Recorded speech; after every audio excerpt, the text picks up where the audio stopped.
இனியாவோட கல்யாணம் ஏதோ ஒரு சில காரணங்களால் கண்டிப்பாக நின்று போயிடும் அப்படிங்கிறது நம்ம எல்லாத்துக்குமே தெரியும். கல்யாணம் நின்று போன பிறகு இனியா ரொம்ப ஃபீல் பண்ணிட்டு இருக்காங்க. இனியா ஒரு கட்டத்தில் ஆகாஷை போய் மீட் பண்ணலாம் அப்படின்னு சொல்லிட்டு ஆகாஷை போய் சந்திக்கிறாங்க. ஆனால் ஆகாஷ் தீர்க்கமான ஒரு முடிவோடு இருக்கார்.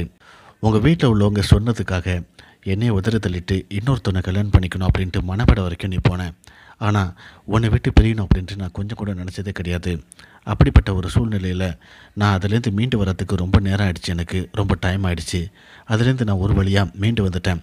இனிமேல் எனக்கு படிப்பு தான் முக்கியம். எனக்கு காதல் எதுவுமே கிடையாது. அது மட்டும் இல்லை, நான் நல்லா படித்து கலெக்டர் ஆகி கண்டிப்பாக ஒரு பொண்ணை கல்யாணம் பண்ணுவேன். அந்த பொண்ணு நீ கிடையாது, என்னுடைய தோழி அப்படின்னு சொல்லிட்டு இவ தான் என் கூடவே எப்போவுமே இருந்திருக்கிறா. என்னுடைய கஷ்டத்துலேயும் சந்தோஷத்துலேயும் என் கூடவே இருந்திருக்கிறா. இவ்வளோ தான் நான் லவ் பண்ணுறேன், இவ்வளோ தான் கல்யாணம் பண்ண போகிறேன் அப்படின்ட்டு புதுசாக ஒரு கேரக்டர் தனுஷா அப்படிங்கிறவங்கள இன்ட்ரடியூஸ் பண்ணுறாங்க. இதோட இந்த ப்ரோமோ முடியுது.